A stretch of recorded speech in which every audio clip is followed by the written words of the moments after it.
हरे कृष्ण। आजानुलंबितभुजो कनकावदात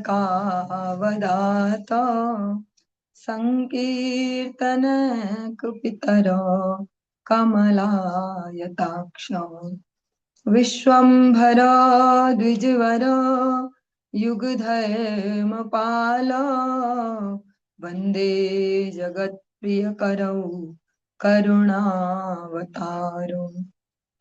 गुरवे गौरचन्द्राय राधिकायै तदालये कृष्णाय कृष्णभक्ताय तद्भक्ताय नमो नमः। तप्त कांचन गौरांगी राधे वृंदावनेश्वरी वृषभानुसुते देवी प्रणमामि हरिप्रिये। हे कृष्ण करुणा सिंधो दीनबंधो जगत्पते गोपेश गोपिका कांत राधा कांत नमोस्तुते। भक्त्या विहीनापराध लक्षै क्षिप्ताश्च कामादितरङ्गमध्ये कृपामयी त्वां शरणं प्रपन्ना वृन्दे नुमस्ते चरणारविन्दम्। जय श्री कृष्ण चैतन्य प्रभु नित्यानंद श्री अद्वैत गदाधर श्रीवासादि गौर भक्त वृंद। हरे कृष्णा कृष्ण कृष्ण हरे हरे, हरे राम राम राम हरे हरे। सर्वप्रथम भगवान के अभिन्न प्रकाश विग्रह श्री गुरुपाद पद्म पूज्य पात्र दंडी स्वामी अष्टोत्तर सत्स्य श्रीमद भक्ति प्रसाद विष्णु गोस्वामी गुरुदेव महाराज के पावन श्री चरण कमलों में असंख्य कोटि दंडवत ज्ञापित करते हुए उनकी अहेतुक कृपा प्रार्थना करते हूँ।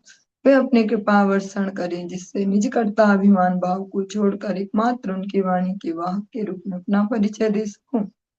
परम गुरुदेव नित्य लीला पृष्ठों विष्णुवासी श्रीमद भक्ति दयित माधव गोस्वामी महाराज परमेष्ठि गुरुदेव जगत गुरु भक्ति सिद्धांत सरस्वती गोस्वामी ठाकुर बहुपात व समस्त गुरु परंपरा जयुक्त हो।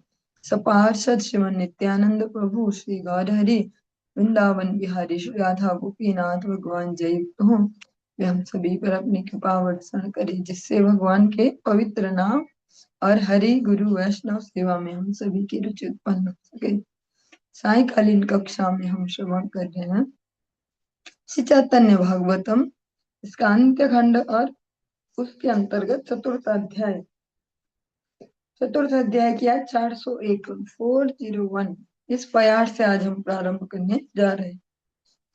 जो प्रसंग हम सुन रहे हैं श्री अद्वैताचार्य जी किस प्रकार से माधवेंद्र पुरीपाद जी के शिष्य हुए हैं, इस प्रसंग को हम श्रवण कर रहे हैं। ये मते अद्वैत शिष्य हई लेन कान चित्त दिया सुन से मंगल आख्यान।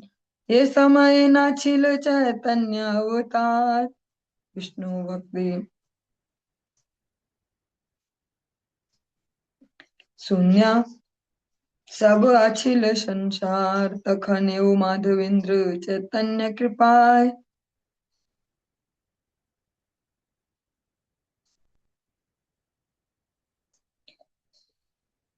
प्रेम सुख सिंधु माझे भासे न सदाय निरवधि देह रोम हर्ष अश्रुकंप ओंकार गर्जन महाहास्य स्तंभ घर्म निरवधि गोविंदेर ध्याने नाही बाह्य आपने ओ ना जाने न की करे न कार्य पथे चली आई तेऊ आपना अपनी नाचे न परम रंगे करी हरिध्वनि कखनो वाहे न से आनंद मूर्छा है दुई तीन प्रहरे ओ देह बाह्य नय कखनो आविरहे करे न रोदान गंगा धारा वहे न अद्भुत कथान कखन हासे न अति अट्ट अट्टहास परानंद रसे क्षणे हय दिग्वास ये पयारे हमने कल भी श्रवण की थी, आज हम इनको रिपीट कर रहे हैं। अद्वैत जिस प्रकार से माधवेंद्रपुरी जी के शिष्य बने, उस मंगल आख्यान को एकाग्र चित्त से सुनिए। ये वृंदावन दास ठाकुर जी कहते हैं, जिस समय चैतन्य का अवतार नहीं हुआ था, सारा संसार विष्णु भक्ति रहित था, उस समय में भी चैतन्य की कृपा से माधवेंद्रपुरी निरंतर प्रेम के सुख सागर में बहते रहते थे। उनके शरीर में निरवधि रोम हर्ष, अश्रु, कंप, हुंकार, गर्जन, महाहास्य, स्तंभ, घर्म आदि महाभाव दिखाई देते रहते थे। निरवधि गोविंद के ध्यान में रहने के कारण उनको बाहरी सुध बुध नहीं रहती थी। वे स्वयं भी नहीं जानते थे कि क्या कर रहे हैं। मार्ग पर चलते समय भी अपने आप परम आनंद के साथ हरिध्वनि पूर्वक नृत्य करते रहते थे। कभी कभी आनंद में ऐसे मूर्छित हो जाते थे कि 2-3 प्रहरों तक भी देह में बाह्य ज्ञान नहीं रहता था। कभी कभी विरह में ऐसा क्रंदन किया करते थे, लगता था जैसे गंगा की धाराएं बह रही हों। यह सब अद्भुत कथन जैसा है।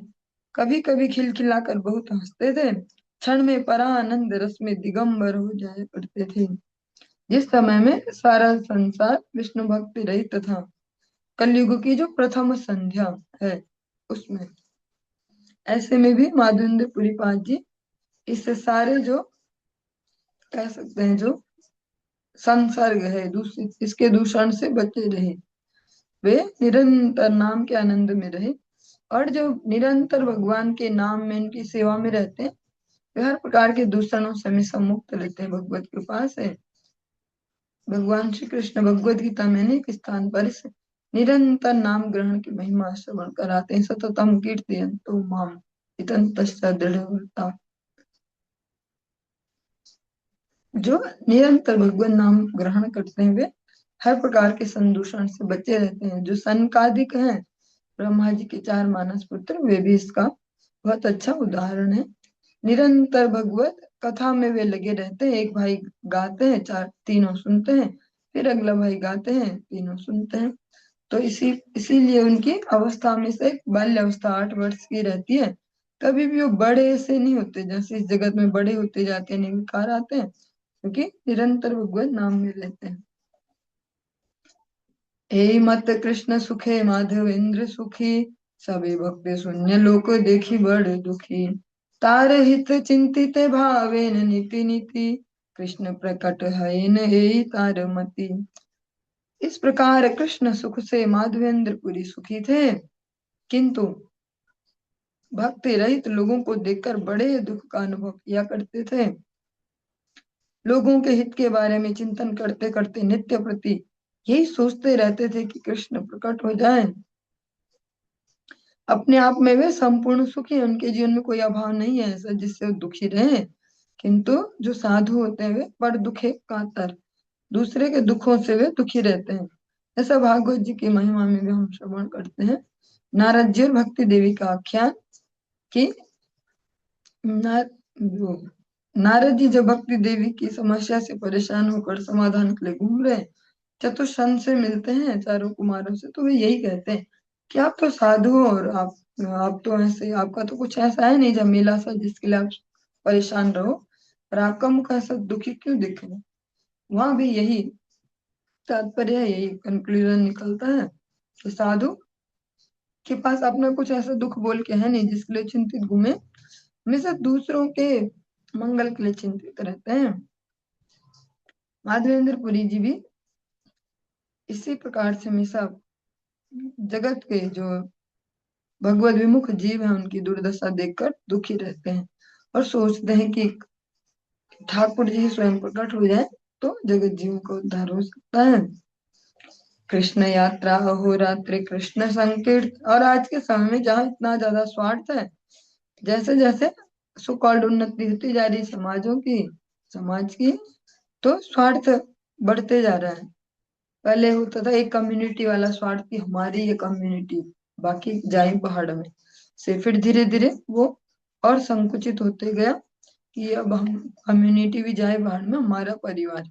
फिर परिवार में भी धीरे धीरे सदस्य कम कम सदस्यों तक वो स्वार्थ आ गया, और बहुत ही शीघ्र ये व्यक्ति विशेष के अपने सेल्फ तक ही आ गया है, स्वार्थ ऐसे लिमिटेड हो गया कि मैं अब मेरा भला हो जाए, बाकी घर वाले भी, जो अपने निजी जन है वो भी जाए बाहर में। ऐसा सुनने में अजीब सा है, लेकिन प्रैक्टिकली समाज में इसी प्रकार की दशा है। सब अपनी पर्सनल सिक्योरिटी में लगे हैं, प्रत्येक मनुष्य ऐसे। चाहे वो कोई रिलेशन हो, किसी में इतनी मधुरता नहीं है कि दूसरे का भी सोचे, मेरा हो जाए और बस ऐसे। ऐसे समय में भी जो भगवान के साधु हैं, जो शुद्ध साधु जन, वे एक प्रकार से दयालुता उनमें ही बची है बस, कि वह अन्यों के लिए भी दुखी रहते हैं। कृष्ण यात्रा अहोरात्रि कृष्ण संकीर्तन, इहार उद्देश्य नाही जाने को न जान। धर्म कर्म लोक सब यही मात्र जाने, मंगल चंडीर गीते करे जागरण। देवता जाने न सबे षष्ठी विश्व हरि, ताहारे सेवे न सबे महादंभ करी। धन वंश बाढ़ुक करिया काम्य मने, मध्यमान से दानव पूजाए को न जने। योगी पाल भोगी पाल मही पालेर गीत, यह सुनी बारे सर्वलोक आनंदित।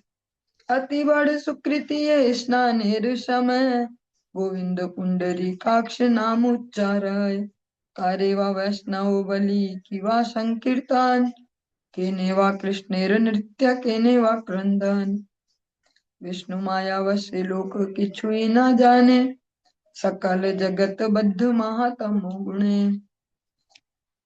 उस समय कोई नहीं जानता था कि कृष्ण यात्रा और रात दिन कृष्ण संकीर्तन का क्या मतलब होता है। धर्म कर्म के बारे में लोग इतना ही जानते थे कि मंगल चंडी के गीतों में जागृत रहना है। जैसे आज के समय में भी ऐसा ही कुछ परिवेश बनते जा रहा है फिर से। जैसे जो जागरण आदि होते हैं, ऐसे आजकल अब बिल्कुल वही समय भी चल रहा है ऐसे, शक्ति उपासना का। इसमें भी यही होता है, हाईलाइटेड पॉपुलर यही होता है कि जागरण होगा जी, जागरण होगा। चाहे वो शराब पी के गाते रहेंगे रात भर गायक, और बस वो जागरण होगा, और उसको ही समझते बहुत बड़ा धार्मिक अनुष्ठान ऐसा कुछ चल रहा है। शराब पिए हुए कुछ गाने गाएंगे और समझेंगे कि बहुत बड़ा धर्म का काम कर रहे हैं। ऐसे ही उस समय भी सामाजिक परिवेश था। सब लोग केवल षष्ठी विषहरि को ही देवता मानते थे और महादम्भ का प्रकाशन करते हुए उनकी सेवा किया करते थे। कोई कोई मन में धन व वंश की वृद्धि हो, ऐसी कामना करके मदिरा एवं मांस के साथ दानव का पूजन किया करते थे। योगी पाल भोगी पाल और महीपाल के गीतों को सुनने में सबको आनंद आता है। अभी के समय में बिल्कुल ही सब कुछ ही बहुत ही प्रासंगिक है कि हमारा काम बने, और कैसे भी बन रहा हो, बस ज्यादा हमें सोचना ही नहीं है कि क्या सही है और क्या गलत। जो बहुत ही बड़ा सुकृतवान होता था, वह स्नान के समय गोविंद पुंडरीकाक्ष नाम का उच्चारण किया करता था। ज्यादा से ज्यादा इस कैटेगरी में जो सबसे हायर स्टैंडर्ड अगर किसी का होता, तो वो बस क्या करता, उस हायर स्टैंडर्ड का मतलब कि अब जब कुछ ऐसा स्नान आदि कुछ होते तो तब भगवान का कुछ नाम बोल दे, एक तो गोविंद पुंडरीकाक्ष, ऐसा ये था सबसे हायर लेवल बस। वैष्णव किसे कहते हैं, संकीर्तन क्या है, कृष्ण का नृत्य किस लिए है, क्रंदन ही क्यों, इन सब के बारे में विष्णु की माया के वश में होने के कारण लोग कुछ भी नहीं जानते थे। सारा संसार गहन तमोगुणों से आबद्ध था। कलयुग की प्रथम संध्या का ये प्रसंग है। भगवान अपने स्वधाम चले गए, जो भगवान के निज जन थे, पांडवगण, महाराज परीक्षित आदि उनके राज्य जब हो चुके और अन्य मल्लेच्छ आदि इस प्रकार से राज्य चलने लगे थे, तब की ये स्थिति है। कलयुग की प्रथम संध्या। सारा जगत तमोगुण में आबद्ध था, क्योंकि कलयुग प्रारंभ हो रहा था। भगवान की जो माया शक्ति है, उनके वशीभूत लोग कुछ भी नहीं जानते थे अपने मंगल के विषय में। लोक देखी दुख भावे श्री माधव पुरी, हेन नाही तिलार्ध संभाषा यारे करी। लोगों को देखकर श्री माधवपुरी को दुख होता था, और वे सोचते रहते थे कि ऐसा एक भी व्यक्ति दिखाई नहीं देता जिसके साथ तिलार्ध संभाषण किया जा सके। उनको एक भी ऐसा व्यक्ति नहीं मिलता था कि जिससे थोड़ी देर भी थोड़ा बातचीत कर पाए, जो बातचीत करने लायक हो, मतलब इस लेवल पे हो कि जिससे थोड़ी देर बात कर पाए, ऐसा भी कोई दिखाई न देता। सन्यासी रे सन्निवा करे न संभाषण, सिहा अपनारे मातृ बल नारायण। ए दुखे सन्यासी संगे ना कहे न कथा, इन स्थान नाही कृष्ण भक्ति सुनिय था। यदि किसी सन्यासी के साथ संभाषण करते तो वह भी अपने आप को नारायण मानता था। इस दुख के कारण सन्यासी के साथ भी वार्तालाप नहीं करते थे। ऐसा कोई स्थान नहीं था जहाँ कृष्ण भक्ति की चर्चा सुनाई देती हो। सो कॉल्ड सन्यासी भी जो कोई अगर उनको दिखते तो लगता चलो ये तो सन्यासी है ना, इनसे कुछ कर सकते हैं ऐसे संभाषण। लेकिन वो भी किस टाइप के सन्यासी होते जो कहते नहीं नारायण हूँ। लगता ऐसी कोई भी जगह उनको नहीं मिलती जहाँ वे कुछ हरि चर्चा सुन पाए, कर पाए। और हमारे जीवनों में तो भगवत के पास ऐसे समय में जब अनुकूलता ही अनुकूलता, मतलब इस समय स्थिति ऐसी है कि अति अनुकूलता हो गई है, इसलिए हरिनाम नहीं हो पा रहा है। मतलब सोशल मीडिया पे वहां भी अलग से अलग वैष्णव की आप हरि कथा सुन सकते हैं, और ऐसे भी सामने भी बहुत सारी उपलब्ध है, सारी सुविधाएं उपलब्ध है, ऐसी कक्षा वैसी कक्षा, यहाँ सुनो वहां सुनो, वहां वाले साधु ऐसा ऐसा। तो इतनी अति हो गई है कि उनको पचा नहीं पा रहे। आज एक प्रभु जी से कुछ ऐसे बातचीत कर रहे थे, हरि चर्चा। उन्होंने एक लाइन बोली कि आजकल ऐसा परिवेश है कि जैसे उल्टी करना टाइप, मतलब उल्टी हो रही है सबको, अब भक्ति नहीं हो रही, उल्टी हो रही है ऐसे। वो अति भक्ति हो गई है, मतलब भक्ति भक्ति हो गई है सब तरफ। जहीं सोशल मीडिया पे भी ढूंढना चाहे तो बहुत कुछ मिल जाएगा भक्ति के नाम पे। यहाँ भी ये व्यवस्था, यहाँ भी वो, सब जगह अति हो गया तो अब भक्ति नहीं हो रही, उल्टी हो रही है ऐसे। ज्ञानी योगी तपस्वी सन्यासी ख्याति यार, मतलब भक्ति के नाम पे आडंबर प्रारंभ हो गया, अलग अलग कार से ऐसे दिखावा, कैसे भी बोल सकते हैं, इसके तो बहुत सारे तरीके हैं। भक्ति के नाम पे अच्छे अच्छे तिलक लगाओ, कंठी पहनो, बढ़िया बढ़िया सो कॉल्ड बढ़िया बढ़िया ड्रेसेस पहनो, बढ़िया बढ़िया भक्त दिखो, अंदर से जो ही हो कूड़ा कबाड़ा मन में ऐसे, पर दिखो बढ़िया से भक्त ऐसे, अपनी पहचान बनाए भक्त ऐसे, भक्ति का स्वागत रचे हैं वो सब। ज्ञानी योगी तपस्वी सन्यासी ख्याति यार, कार मुखे नाही दास्य महिमा प्रचार। यत अध्यापक सब तर्क सेवा खाने, तारा सब कृष्णेर विग्रह नाही माने। ज्ञानी योगी तपस्वी सन्यासी आदि नामों से जो सब विख्यात थे, उनमें से किसी के भी मुख से दास्य भाव की महिमा का प्रचार नहीं होता था। जितने सब अध्यापक थे वे केवल तर्क का ही बखान किया करते थे, वे सब कृष्ण के विग्रह को नहीं मानते थे।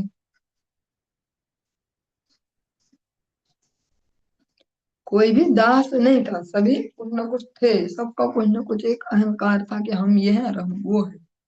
भगवत दासत्व जो जीव का मूल स्वभाव वो, उसका सर्वत्र अभाव था। और जो कोई भी ऐसे शिक्षक नाम से जो जाने जाते थे, वे केवल तर्क के लिए उस ज्ञान का प्रयोग करते थे बस।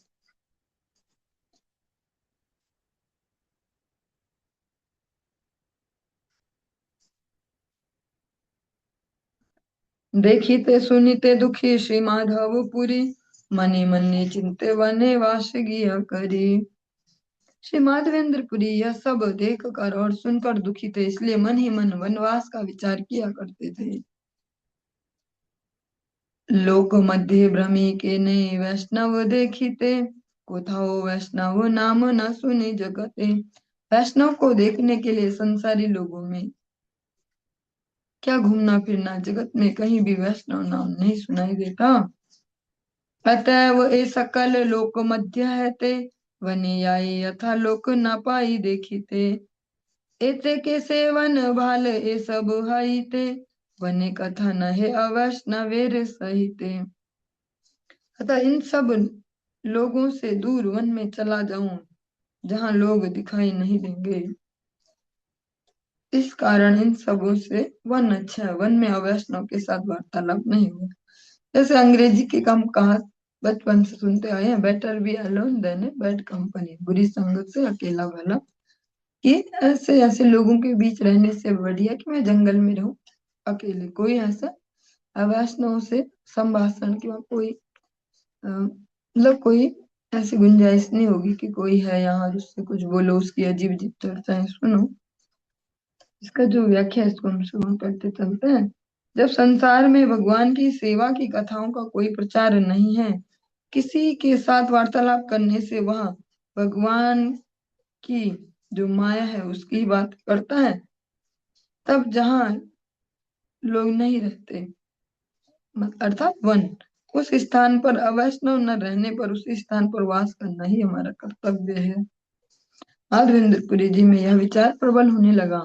मतलब ऐसे अजीब अजीब से मनुष्यों के बीच रहने से बढ़िया है निर्जन वन में रहना, जैसा जहाँ इस प्रकार से कोई ना मिले जो हमें अपनी फालतू की बातों में उलझाए, हरी चर्चा सुनने को ना मिले, जहाँ ऐसे हरे भरे समाज को छोड़ के निर्जन वन में रहना अच्छा है।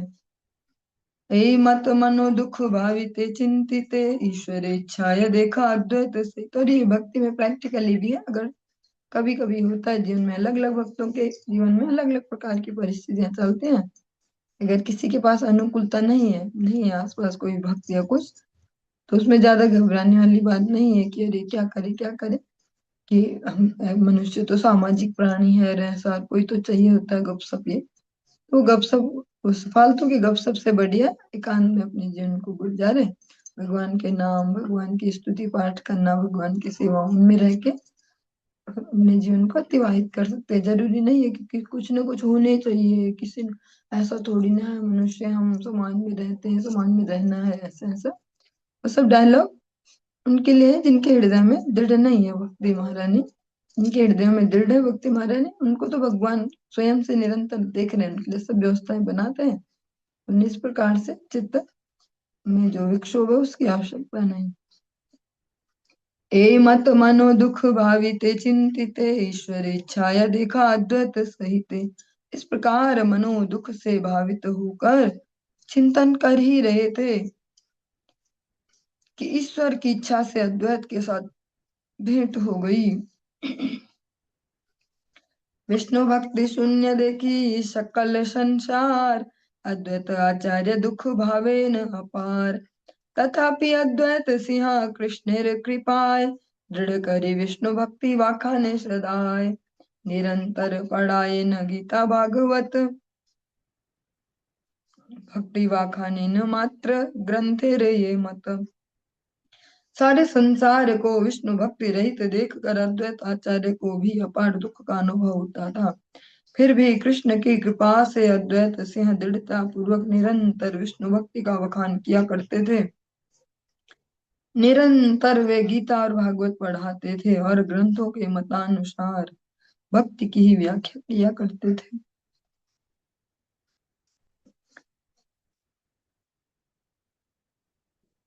जो इसकी व्याख्या इनको हम श्रवण करते चलते हैं। श्री माधवेंद्र पुरीपाद के भक्त कृष्ण भक्त संघ के अभाव से उत्पन्न दुखों के बीच भगवान की कृपा से श्री अद्वैत प्रभु अति प्रबल भाव से विष्णु भक्ति का प्रचार करने लगे। भगवत सेवा विमुख मायावादी श्रीमद् भागवत की विवेचना नहीं करते अथवा गीता के तात्पर्य को समझने में असमर्थ हैं। इसलिए श्री अद्वैत प्रभु ने कर्मी, योगी और मायावादी गणों को गीता, भागवत आदि ग्रंथों की भक्ति व्याख्या सुनने के लिए योग कर दिया। गीता एवं भागवत ने भक्ति को छोड़कर अन्य किसी मार्ग को प्रश्रय नहीं दिया। जो भागवत जी है, जो गीता जी है, उनमें भक्ति के अलावा कुछ जंजाल नहीं भरा पड़ा है कि ये भी है ये भी है, केवल मात्र भक्ति। भक्ति रस विमुख भाग्यहीन व्यक्तिगण से समझने में असमर्थ होकर ही गीता एवं भागवत को भक्ति विरुद्ध ग्रंथ मानते हैं। वास्तव में गीता एवं भागवत का एकमात्र तात्पर्य जीवों को कृष्णोन्मुख कराना है। जिस समाज में इसका सही तात्पर्य नहीं समझा जाता भगवत गीता का, जो उसका मेन प्रतिपाद्य विषय है भगवत भक्ति, उसको नहीं समझा जाता, तो वही ऐसी बातें की जाती हैं कि गीता एक आतंकवादी शास्त्र है ऐसा जो लोगों को उकसाता है झगड़े करने के लिए। एनई समाय माधवेंद्र महाशय अद्वैत गृह आसी हई उदय। ऐसे समय पर श्री माधवेंद्र महाशय आकर अद्वैत के घर में उदित हुए।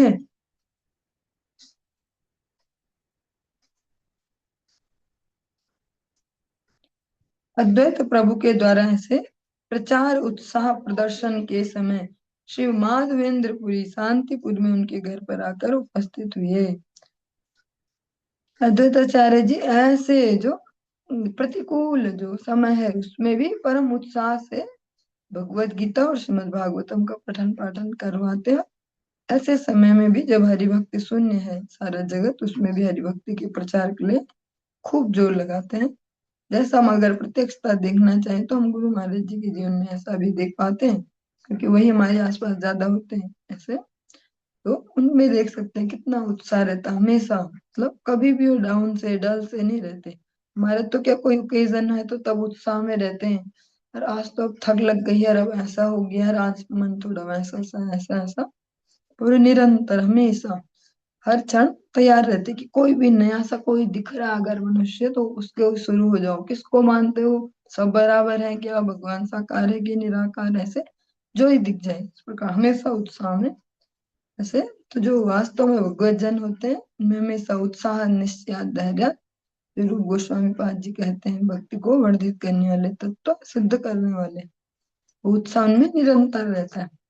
और हमें जड़ जगत के जीव जो प्रारब्धों के प्रभाव से चलता है जिनका जीवन, तो हमें वो उत्साह ओकेजनली आता है, कुछ है ऐसा विशेष सा तो उस दिन ठीक है बढ़िया ऐसा। देखिया अद्वैतता न वैष्णव लक्षण प्रणाम हैया पड़ी लेन सही क्षण। माधवेंद्र पुरी ओ अद्वैत करी कोले सिंची लेन अंग तान प्रेमानंद जले। उनको वैष्णव लक्षणों से युक्त देखकर अद्वैत उसी समय दंडवत होकर उनके चरणों में गिर पड़े। माधवेंद्र पुरी ने भी अद्वैत को गोद में लेकर उनका अंग प्रेमानंद के जल से सिंचित कर दिया। अन्योन्य कृष्ण कथा रसे दुई जान आपनार देह कारो न स्मरण। दोनों परस्पर कृष्ण कथा के रस में ऐसे डूब गए कि उन्हें अपने शरीर तक का स्मरण न रहा। श्री माधवेंद्र एवं श्री अद्वैत दोनों परस्पर कृष्ण कथा में इस प्रकार उन्मत्त हो उठे कि उनको देह स्मृति न रही। सांसारिक बद्ध जीव सदैव इसके विपरीत भावापन्न होते हैं। देह सर्वस्ववाद में वे सब प्रमत्त रहते हैं, इसलिए उन लोगों में कृष्ण स्मृति बिल्कुल नहीं रहती है।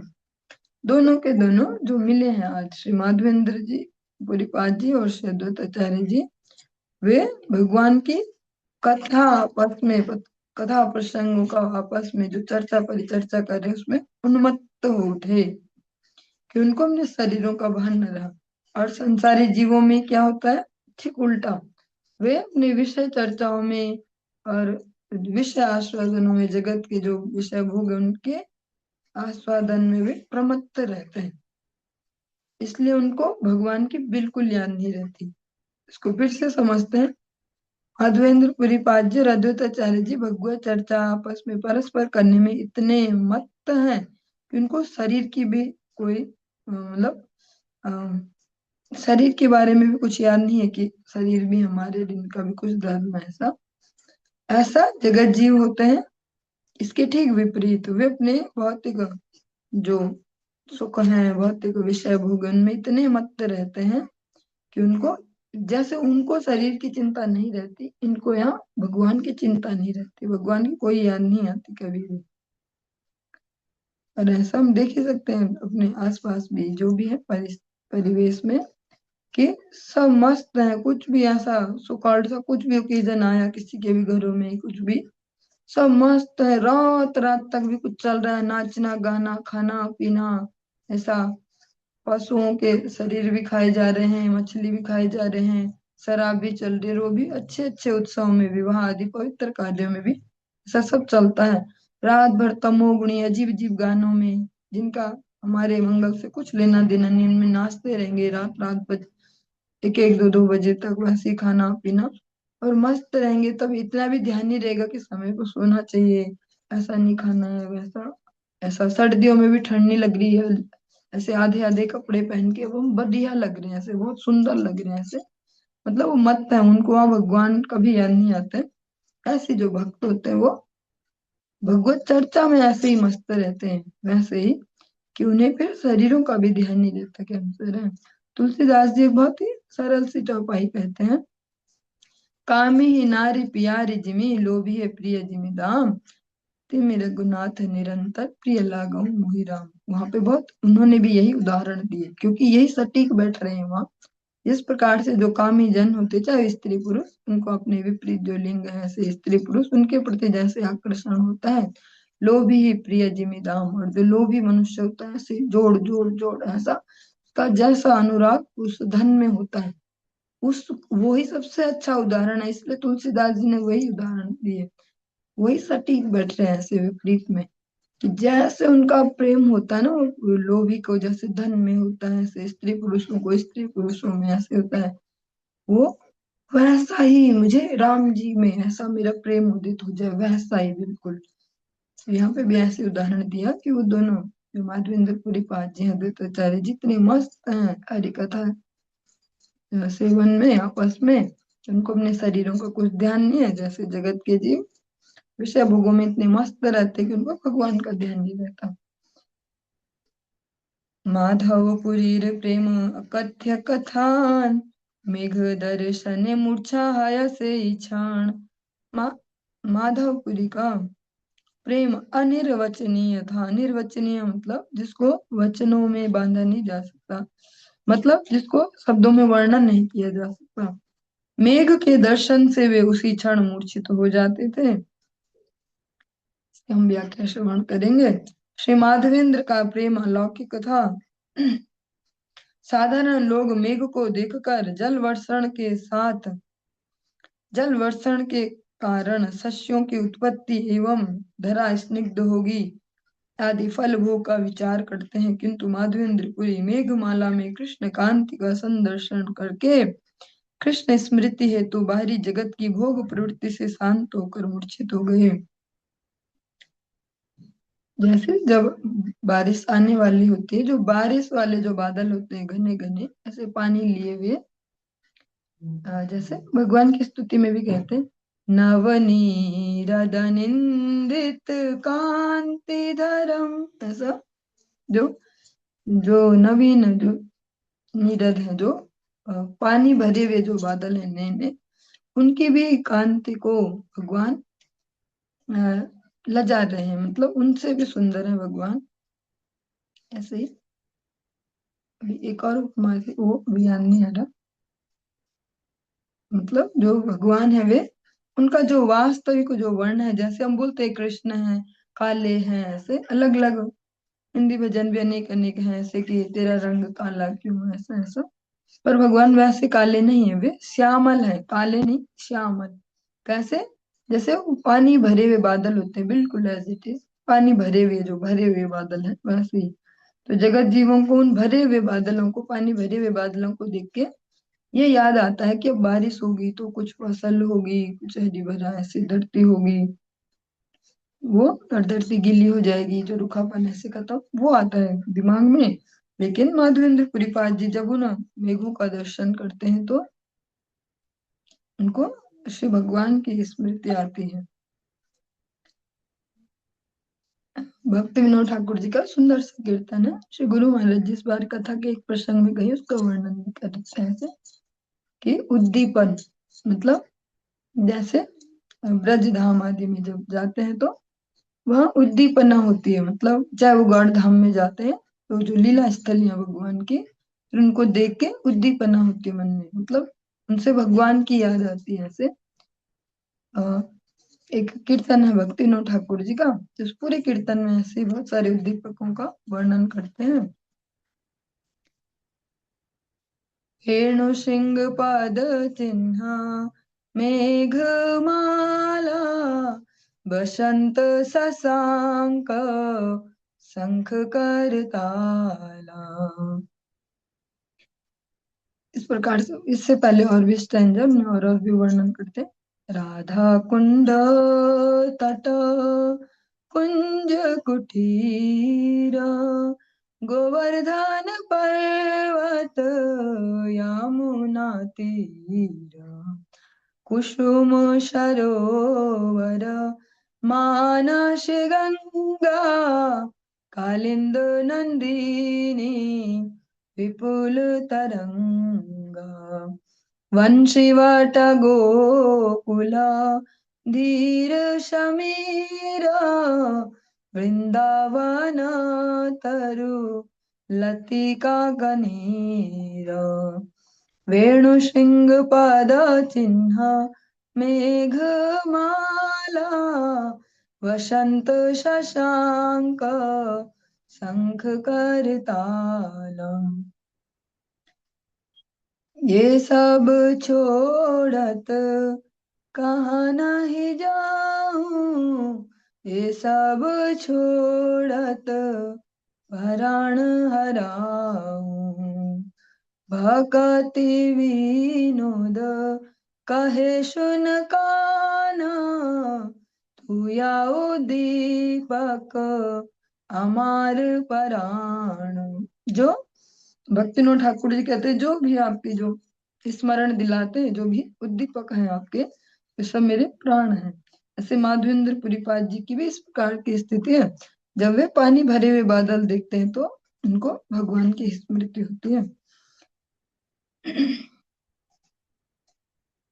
किंतु माधवेंद्रपुरी मेघमाला में कृष्ण कांति का संदर्शन करके कृष्ण स्मृति हेतु बाहरी जगत की भोग प्रवृत्ति से शांत होकर मूर्छित हो गए। कृष्ण नाम सुनिले करे न हुंकार क्षण के सहस्त्र हय कृष्ण विकार। कृष्ण नाम सुनने मात्र से वे हुंकार करने लगे।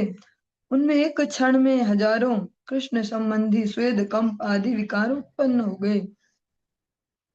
भगवान का केवल एक नाम सुनने से ही वह इस प्रकार से आवेशित हो गए और उनमें स्वेद कंप आदि जो भी सात्विक विकार होते हैं वे एक क्षण में हजारों। और जबकि ये हमारी कल्पना शक्ति से बाहर का सोचने का। हम तो जो 8 भी सुनते हैं उनको सुनने में भी उनमें से भी हमका हमारा कोई एक्सपीरियंस किसी का भी नहीं है इनमें से। तो हम उनके बारे में विचार भी कैसे करेंगे क्योंकि इस जड़ जगत में जो कुछ भी हमने एक्सपीरियंस लिया हो उतने तक ही हमारी बुद्धि जा पाती कि अच्छा ऐसे मीठा ऐसे होता है छाव मीठा ऐसे होता है। मतलब अगर चीनी खाई अभी तक तो चीनी ही होता है मीठा से गुड़ खाए तो गुड़ ही होता है मीठा जहां तक अनुभव लिया हो। और इनमें से हमने कुछ लिया नहीं कभी भगवत रस का तो हम वहां तक बुद्धि नहीं लगा सकते। जो माधवेंद्र पुरीपाद जी है ऐसे भगवान का एक ही नाम सुनने से इस प्रकार से अनेक अनेक ऐसे सात्विक विकार दिखाई देते हैं। देखिए ताहारे विष्णु भक्तिर उदाय बड़ सुखी हैला अद्वैत महाशय। उनमें विष्णु भक्ति का उदय देखकर अद्वैत महाशय बड़े सुखी हुए। और भक्तों को सबसे ज्यादा आनंद तभी आता है जब वो किसी भक्त से मिलते हैं। सबसे ज्यादा तभी उनका आनंद होता है। अर्थ इसीलिए अद्वैत आचार्य जी आज बड़े प्रसन्न हुए श्री माधवेंद्र पुरी जी का दर्शन करके। तार ठाई उपदेश करिल ग्रहण हेन मते माधवेंद्र अद्वैत मिलन। उनके पास से श्री अद्वैत आचार्य ने उपदेश ग्रहण किया। इस प्रकार से श्री माधवेंद्र पुरी के साथ श्री अद्वैत आचार्य का मिलन हुआ। जो इसकी व्याख्या उसको हम श्रवण करते चलेंगे। भक्ति की पूर्ण मात्रा को प्रकटित देखकर श्री माधवेंद्रपुरी के निकट से श्री अद्वैत प्रभु ने मंत्र एवं भजनोपदेश भजन का उपदेश को ग्रहण किया। अद्वैत के हृदय में जो आशा मुकुलित होने की कोशिश में थी मतलब जो कृष्ण भक्ति की जो आशा है और जगत की जो विपरीत परिस्थितियां देखकर जो कुम्हला रही थी। ऐसे ऐसे उदाहरण लेंगे भौतिक सब जैसे फूल का कोई फूल है और बहुत तेज धूप आ रही है बस वो मरने ही वाला मुरझाने वाला पर ऐसे में अचानक छाया भी आ गई किसी ने पानी भी डाल दिया तो खिल जाएगा फिर से। ऐसे अद्वैत के हृदय में जो आशा मुकुलित होने की कोशिश में थी वही इस बार विकसित होने के सुयोग को प्राप्त हुई। अनेक व्यक्ति सोचते हैं कि मंत्र का उपदेश कुल गुरु से ही लेना उचित है। उनमें कृष्ण भक्ति है या नहीं, यह विचार उनके लिए निष्प्रयोजनीय है। अथवा जो लोग आत्म प्रतिष्ठा प्राप्त करने के लिए कृत प्रयत्न होकर कर ताली वाद्य के साथ साथ अष्ट सात्विक विकारों की छलना के द्वारा लोगों को प्रताड़ित करते हैं, उन लोगों को भक्तराज जानकर उनसे कृत्रिम भक्ति की शिक्षा लेने से लोगों का मंगल होगा। जो हम सुन रहे हैं वो सुनने में थोड़ा समझ में भी नहीं आ रहा होगा, उसकी जो मीनिंग है वो और भी गूढ़ सी है, जो समझ में नहीं आएगी, फिर भी उसको सरल करेंगे। ये व्याख्या में दिया है जो हम श्रवण कर रहे हैं। ये जैसे समाज में ट्रेंड चलता है कि ऐसे कि हमारे तो वही गुरु हैं और हमारे वही होते आए हैं, ऐसे अनेक अनेक लोग करते हैं ना कि हमने गुरु तो बना दिए पर वो ऐसे हरि भक्ति तो नहीं देते, पर हमारे तो वही रहे हमेशा से ऐसे ऐसे। तो वहाँ ऐसे देखते हैं कि चाहे वो कृष्ण भक्ति करे ना करे, पर इनसे ही हम दीक्षा लेंगे या इनके अनुगत्य में चलेंगे। दूसरा एक और भी ऐसी कैटेगरी दी, एक कैटेगरी इस प्रकार की भी है। जो ये कैटेगरी दी है ये आजकल के कथावाचकों पे बिल्कुल 100% फिट बैठती है कि जो आत्म प्रतिष्ठा प्राप्त करने के लिए कृत प्रयत्न होकर कर ताली वाद्य के साथ साथ अष्ट सात्विक विकारों की छलना के द्वारा लोगों को प्रताड़ित करते हैं, लोगों को उल्लू बनाते हैं। अगर सरल सी भाषा में बोले कि वो ना इतनी सुंदर कथा करते हैं, कैसे रोते हैं वो जब उद्धव जी वाला प्रसंग बोलते हैं, कैसे रोते हैं वो जब ब्रज गोपियों का प्रसंग बोलते हैं, ऐसे ऐसे। और ऐसे हैं वो महाराज जी, ऐसे हैं वो कथावाचक, ऐसे ऐसे। उन लोगों को भक्तराज जानकर उनसे कृत्रिम भक्ति की शिक्षा लेने से लोगों का मंगल होगा। और लोगों को लगता है कि अब यही करेंगे हमारा बेड़ा पार, इसीलिए उनके एक ही बार में इतने इतने हजारों शिष्य बन जाते हैं। जो साधु हैं, जो आचरणशील साधु हैं, वो मर जा रहे लोगों को बोल बोल के कि भक्त बनो, वो घूम रहे लोगों के पीछे कि तुम भक्त बन जाओ। और जो इस प्रकार के हैं, जो छलना कर रहे हैं लोगों के, उनके पीछे लोग खुद पागल हैं कि काश मैं वो मेरे गुरुजी बन जाए तो मेरा नाम भी आ जाए रजिस्ट्रेशन में, तो कैसा होगा ऐसे। उन लोगों को भक्तराज जानकर उनसे कृत्रिम भक्ति की शिक्षा लेने से लोगों का मंगल होगा, ऐसा लगता है लोगों को। इसमें एक बहुत ही प्रैक्टिकल सा उदाहरण भी दिया है जो आज के समय में भी चलता है, थोड़े अलग वे में। पहले हम इसको श्रवण करेंगे। कुछ दिन पहले जो व्याख्याकार है हमारे जो ज्येष्ठ गुरुदेव नित्य लीला पुरुष श्री भक्ति वल्लभ तीर्थ गोस्वामी महाराज जी, जो श्री चैतन्य गौड़ीय मठ के जो आचार्य वर्ग रह चुके हैं, और समस्त विश्व में जिन्होंने कृष्ण भक्ति का, श्री चैतन्य महाप्रभु के संदेश का प्रचार प्रसार किया, वो ये एग्जाम्पल दे रहे हैं अपनी व्याख्या में। कुछ दिन पहले कंठ देश में लहसुन लगाकर शरीर को उष्ण करने की प्रक्रिया को, अथवा हाथ में मिर्च घिसकर आंखों में उसे लगाने की प्रक्रिया के द्वारा अश्रु मोचन को भक्ति का अंग एवं इस प्रकार के उपदेश के द्वारा निरंतर कपट का प्रकाशन करते हुए भीगी हुई आंखों से अश्रुओं का निस्सारण करते हुए जड़ भाव से विभावित कपटी व्यक्ति को माधवेंद्रपुरी का समझाती है समझकर, जिस अप उपदेश प्रथा ने भाग्यहीन लोगों के हृदय देश पर अधिकार किया था, उससे उन लोगों को मुक्त करने के लिए ही अद्वैत चरणाश्रित जनगण माधवेंद्र के कनक कामिनी प्रतिष्ठा वर्जित सात्विक भाव समूह का यथार्थ अनुसंधान एवं अनुसरण करते हैं। श्री गौड़ीय मठ किसी प्रकार की कपटता को प्रश्रय नहीं देते हैं, अतः उनके निष्कपट सेवक गण श्री माधवेंद्र पुरी के अनुगत एवं प्रताड़ना निवारणकारी उपदेशक है। अब इसको इन शब्दों में जो साहित्यिक से शायद समझ में जो भी आया हो, फिर भी सरल करके समझेंगे। जैसा बढ़िया और बढ़िया, अब कथावाचकों में भी बहुत बड़ा कंपटीशन है कि किसकी सबसे ज्यादा फेस हो सकती है, किसकी सबसे ज्यादा फॉलोअर्स होंगे, ऐसे ऐसे। मतलब एक प्रकार से तो सेलिब्रिटी होते थे आज तक, फिल्म इंडस्ट्री वाले, क्रिकेटर्स, ये सब सेलिब्रिटी ऐसे गिने जाते थे समाज में। ऐसे अलग अलग स्पोर्ट्स पर्सन। या नेता, राजनेता, लेकिन अब बहुत ही बड़े लेवल पे जो धर्म वाला जो फील्ड है, उसमें जो धर्म ध्वजी वाली जो सीटों पर बैठे, वो भी उसी कैटेगरी में आ गए। उनके साथ ही मंच भी साझा करते हैं और उनके साथ बराबर टक्कर में, उनसे भी ऊपर चल रहे, सेलिब्रिटी लेवल उनका। वैसे ही बढ़िया से बढ़िया नई नई ड्रेस है, नए नए स्टाइल में ऐसे, और बढ़िया बढ़िया श्रृंगार, और ऐसे बढ़िया बढ़िया मोटिवेशनल स्पीच और सब